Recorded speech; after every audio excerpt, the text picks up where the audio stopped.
time. You say on my mind, think about you all the time.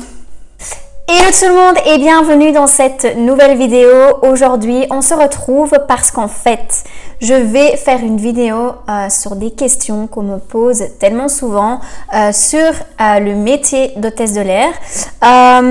J'ai mon ordinateur devant moi et en fait, on m'envoie souvent des mails ou des messages Instagram ou des commentaires sur mes vidéos YouTube en me demandant si je veux pas consacrer mon temps à répondre à des questionnaires pour leur étude en fait parce que ils font il y a beaucoup de personnes en fait qui doivent rendre une fiche à propos d'un métier dont ils rêvent. Donc ici, je vais lire un mail parmi tant d'autres que je reçois. Mais souvent, c'est je suis actuellement en licence 1 langue étrangère appliquée. Pour mon deuxième semestre, j'ai un projet à réaliser qui porte sur le thème des hôtesses de l'air. Tout se passe bien. Je devais me rendre à l'aéroport Tout se passait bien. Je devais me rendre à l'aéroport pour en interviewer quelques-unes, mais sauf qu'avec la situation actuelle, je ne peux pas. C'est en regardant sur YouTube que j'ai trouvé ta vidéo.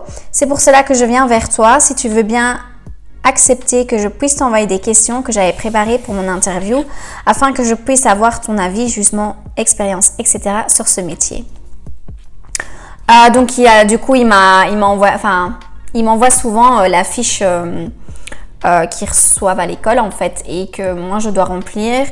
Mais donc du coup, vu qu'on m'envoie ça vraiment beaucoup et que c'est toujours les mêmes questions finalement et c'est toujours, mes réponses restent les mêmes. Je me dis, s'il y en a d'autres qui ont un projet comme ça à faire pour l'école, autant regarder ma vidéo et comme ça vous aurez mes réponses. Donc, si cette vidéo vous intéresse, même si vous ne devez pas faire un travail pour l'école, je vous laisse avec la suite. La première question, c'est pouvez-vous me décrire le métier, la réalité du métier? Donc, qu'est-ce que c'est être une hôtesse de l'air? C'est en fait, c'est un agent de bord en fait. C'est s'occuper des passagers durant le vol, s'occuper des pilotes, s'occuper de la sécurité du vol aussi. Mais en gros, vraiment dans les grosses lignes, on est là pour le confort des passagers durant leur voyage. Depuis combien de temps exercez-vous votre métier ou ancienne profession? Moi, j'ai fait ça pendant 2 ans. J'ai commencé ma formation le 19 septembre 2017 et j'ai fait ça jusqu'en novembre 2019. Donc, en gros, je rigole parce que bref. Donc, j'ai fait ça pendant 2 ans. Et là, ça fait exactement 1 an que je ne le fais plus. Et on me demande souvent, est-ce que ça te manque? Mais bien évidemment que ça me manque. C'est un truc de ouf à quel point ça me manque. Mais voilà, j'ai d'autres projets, j'ai d'autres choses. C'est tout aussi cool. Avez-vous des conseils à donner concernant votre profession? Alors, je ne sais pas si c'est vraiment des conseils, mais je suppose que oui. J'ai souvent des jeunes filles de 13-14 ans qui m'envoient des messages privés sur Instagram en me disant que leur rêve, c'est vraiment d'être hôtesse de l'air et si j'ai des conseils à leur donner déjà maintenant, et moi je conseille toujours, au niveau des études, c'est prenez un maximum de langues. Les langues, c'est super important et surtout l'anglais parce que le langage aérien, c'est l'anglais. Et je conseille aussi toujours de ne pas partir de ne pas être obsédé par le fait de voyager parce que être hôtesse de l'air en 2020, ce n'est plus la même chose qu'en 1990. C'est plus du tout la même chose, c'est plus du tout, il n'y a plus les mêmes valeurs, on va dire, il n'y a plus les mêmes, voilà. Donc si vous partez dans le délire de vous dire « Ah ouais, moi je veux trop être hôtesse de l'air parce que j'ai envie de voyager, j'ai envie de partir en vacances tout le temps », malheureusement, c'est plus trop le cas. Bien sûr, on voyage, on voit beaucoup de pays, etc. Mais très souvent, on reste dans l'avion et on ne quitte pas le tarmac. Donc oui, j'ai fait plein de pays, mais finalement, il y a quand même 70% des pays où j'ai pas été plus loin que le tarmac de l'aéroport. Donc je pense que si c'est quelqu'un qui est dans l'optique de vouloir partir en vacances, etc., il faut pas, vous allez être déçus, je pense, parce que même on partait à Punta Cana, etc., on dormait une nuit et puis on repartait, on arrivait là-bas à 10h du soir et à 8h du matin, le lendemain, on repartait. Oui, on reste une nuit à Punta Cana, mais finalement, on n'a rien vu du pays, quoi. Mais il faut vraiment aimer être dans un avion, il faut vraiment aimer être enfermé 4, 5, 6, 7, 8, 9, 10, 11 heures avec les mêmes gens. Il faut aussi aimer le fait que ce ne sont pas les mêmes collègues. Chaque vol, c'était des collègues différentes. Et parfois, je me retrouvais avec des gens avec qui j'avais déjà volé le mois dernier ou il y a 3 mois. Ça m'arrivait de recroiser les mêmes gens, mais c'est pas comme un travail de bureau où tu as les mêmes collègues tous les jours de 8h du matin à 17h le soir. On a toujours des collègues différents, d'âges différents et c'est bien et c'est pas bien pour les gens qui aiment bien varier et qui ne savent pas travailler avec les mêmes personnes. C'est très bien. Les gens qui veulent avoir une amitié et qui veulent, chacun fait comme il veut en fait. Enfin, chacun ressent les choses différemment en fait. Quelles sont les... Quelles formations sont-elles nécessaires pour accéder au métier? Alors, il faut avoir son bac. Enfin, en France, ça s'appelle le bac. En Belgique, ça s'appelle le CESS. Il faut être diplômé en secondaire, quoi. Il faut avoir un diplôme.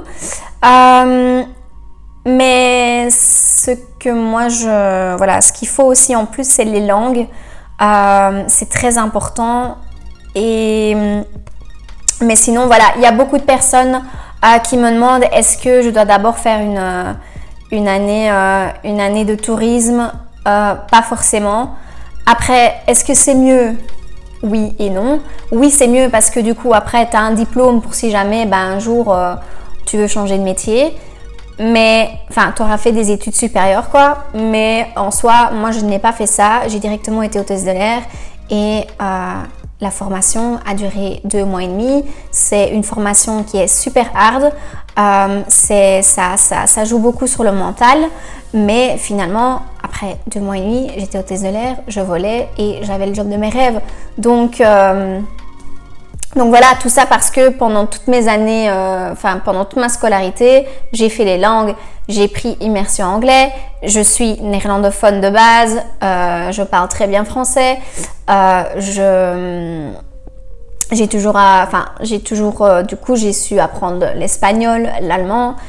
Toutes les langues que vous avez en plus, c'est vraiment un bonus et voilà. Mais sinon, tout le monde peut tout le monde peut passer les sélections pour être hôtesse de l'air. Quels sont les risques ou dangers s'il y en a dans ce métier? Je sais qu'on ne peut pas penser comme ça et ce n'est pas du tout comme ça qu'on pense quand on vit dans le métier, quand on est baigné dans le métier.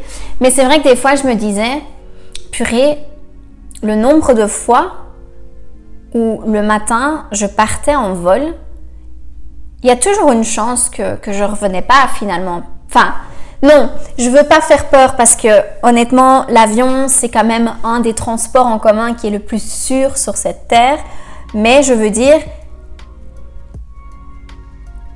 oui, tu prends un risque à chaque fois que tu montes dans un avion en fait. Mais tu peux pas réfléchir à ça, tu peux pas t'attarder sur cette idée-là parce que sinon, c'est pas vivable du tout. Mais je veux dire,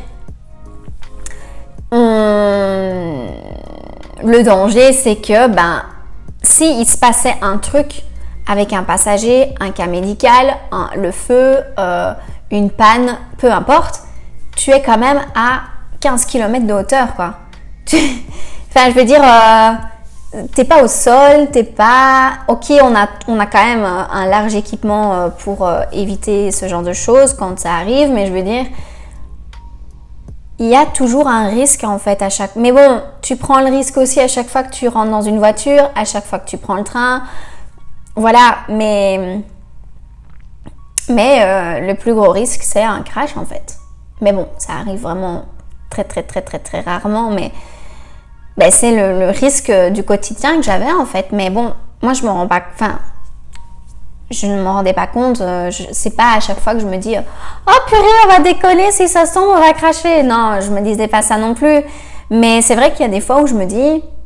Enfin, je me disais en mode « Ouais, maintenant s'il se passe quelque chose, j'ai pas su dire au revoir à ma famille. Si ça se tombe, ce matin, c'était la dernière fois que je voyais mon copain.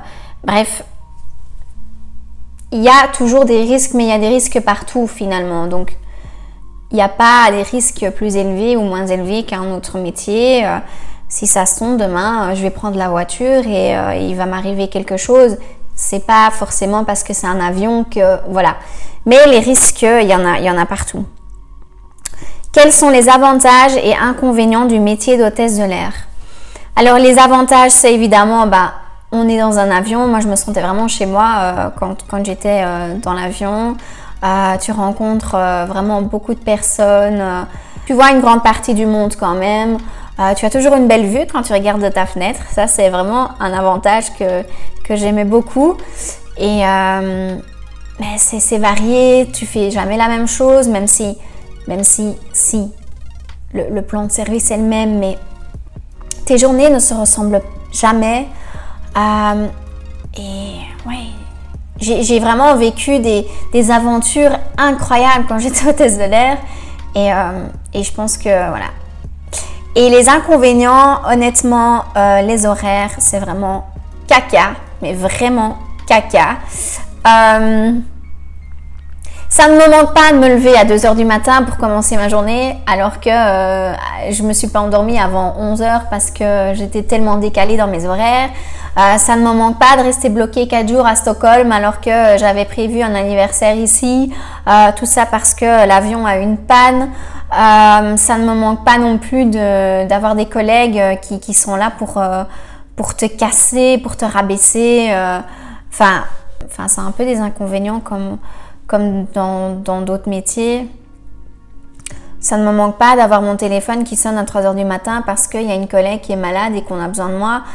Surtout que j'habitais à 1h30 voire 2h de Bruxelles. Donc voilà, toutes ces heures de taxi parce qu'on devait aller répatrier des gens qui partaient de Paris. Bruxelles-Paris, c'est quand même 4h30. Ça fait pas plaisir quand tu penses que tu vas faire un petit vol à Alicante et revenir et que finalement tu te retrouves avec un vol de rapatriement avec des 4h30 de taxi pour arriver à Paris. Voilà, mais il faut peser le pour et le contre en fait. Avez-vous des anecdotes? J'en ai quand même pas mal. J'en ai déjà raconté quelques-unes. Je vous laisse aller voir sur ma chaîne, mais pour en raconter une comme ça, vite fait, c'est...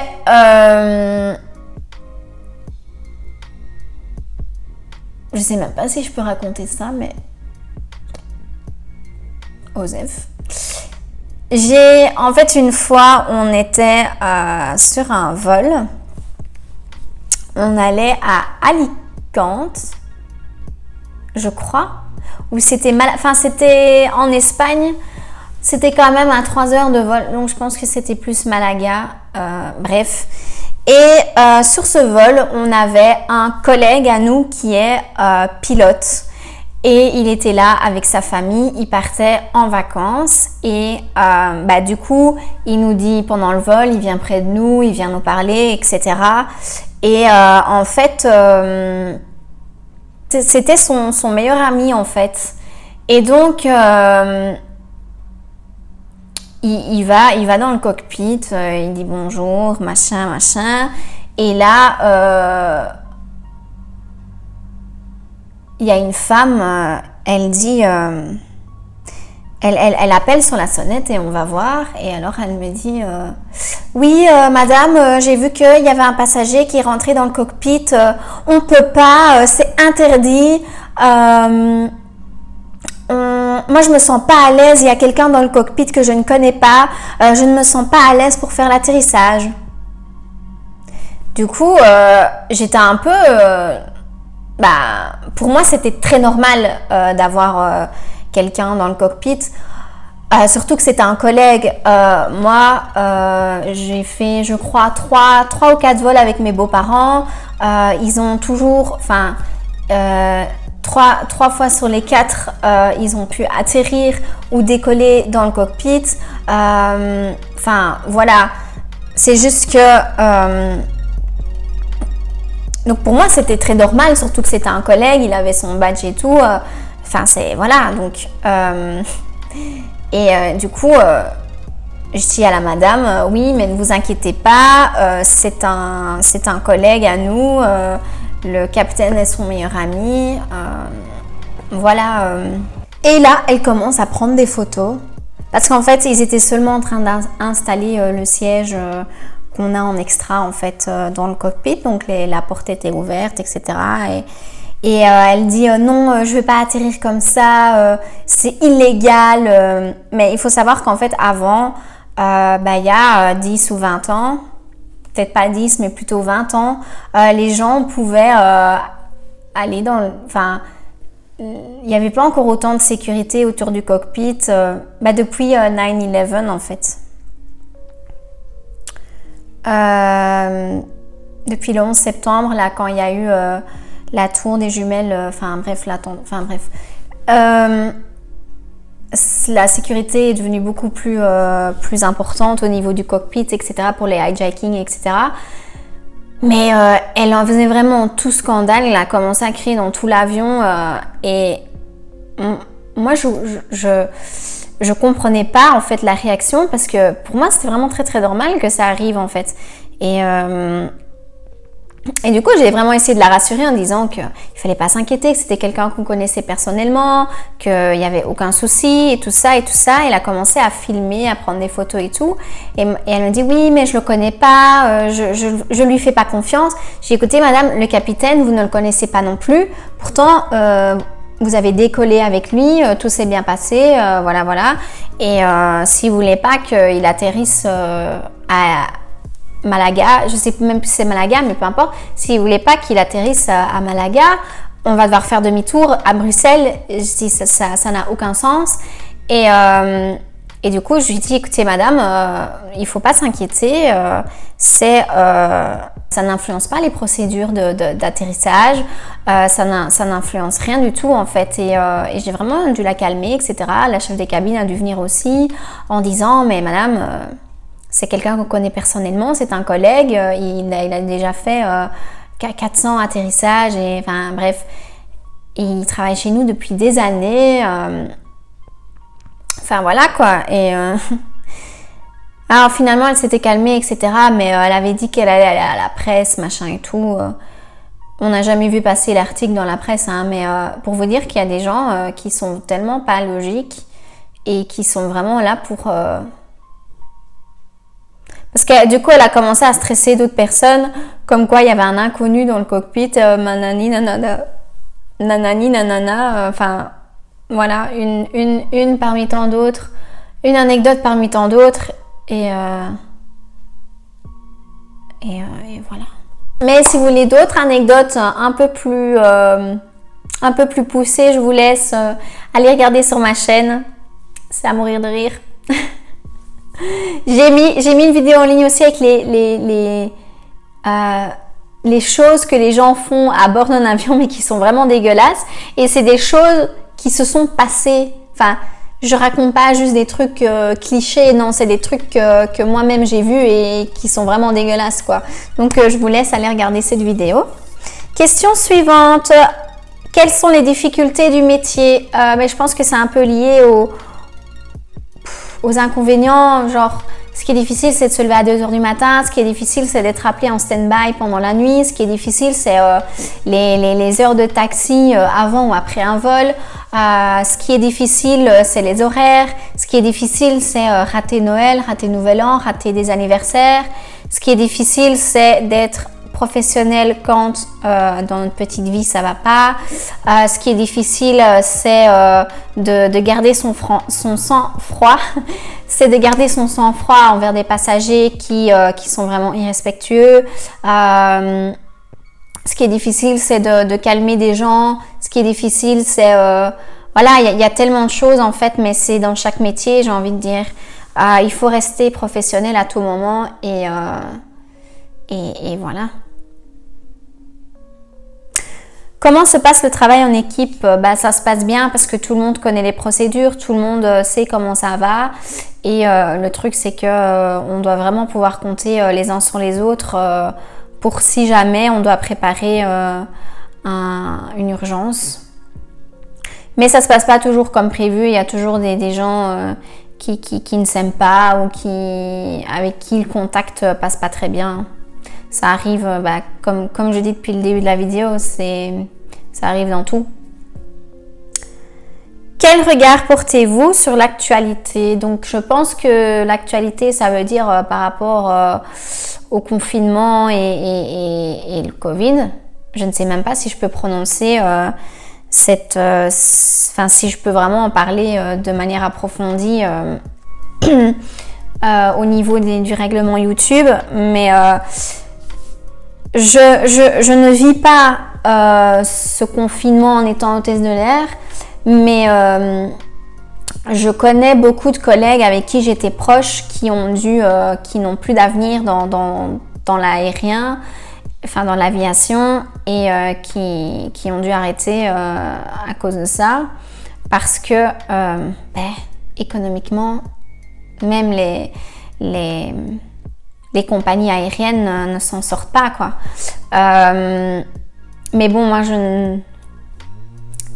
ne suis qu'un regard extérieur par rapport à ça, parce que je ne sais pas ce que c'est Voilà, je sais qu'il y a des collègues de juin à maintenant, ils ont eu 2 vols. Il y en a qui volent tout le temps, il y en a qui ne volent pas du tout. C'est très calme. Voilà, même dans l'aviation, confinement oblige. Quel est votre salaire? Si vous le souhaitez, vous pouvez ne pas répondre à la question.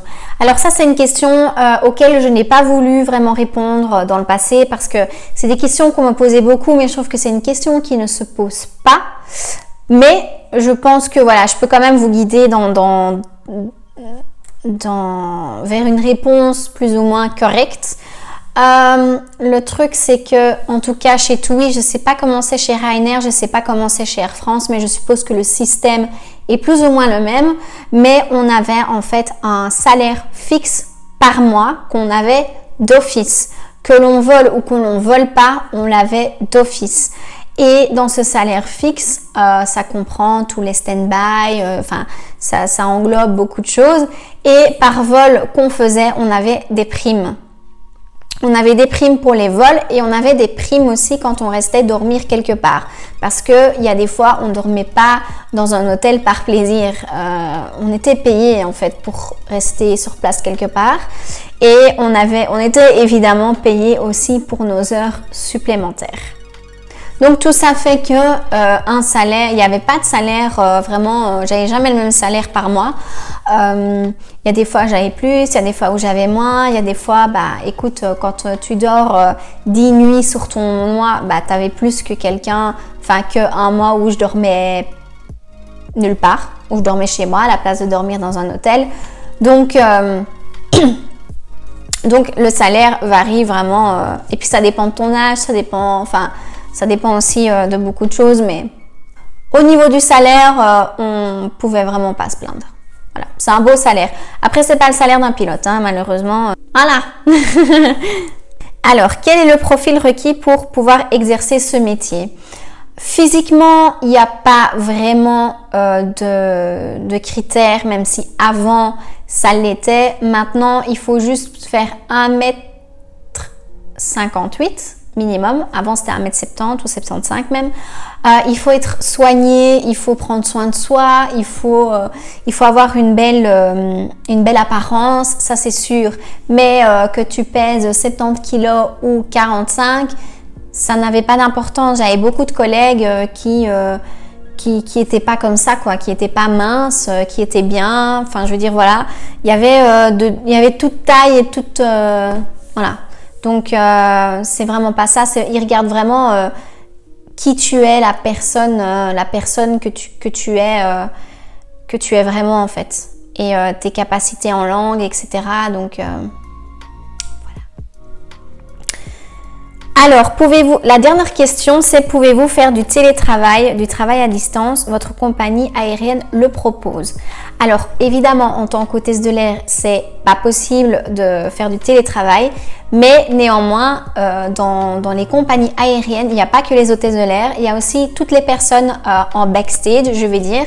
Donc, les personnes qui font les scheduling, les personnes qui sont là pour les réservations des vols, le service après-vente, les agences de voyage, voilà. Et je pense que toutes les personnes qui font un job de bureau au sein de la compagnie aérienne, je pense qu'ils peuvent faire du télétravail.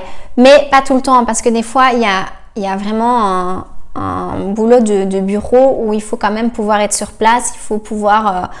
voilà. Mais je pense que, bon, en tant qu'hôtesse de l'air, tu peux pas faire de télétravail, mais il y a d'autres jobs au sein de la société qui fait que c'est permis de faire du télétravail.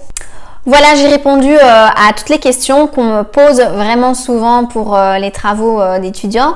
J'espère que, voilà, si jamais vous aviez un jour un travail à rendre comme ça, j'espère que les questions seront plus ou moins les mêmes. Je ne sais pas si ça varie d'école en école, mais en tout cas, je reçois beaucoup les mêmes questions et j'espère que ça vous aura aidé.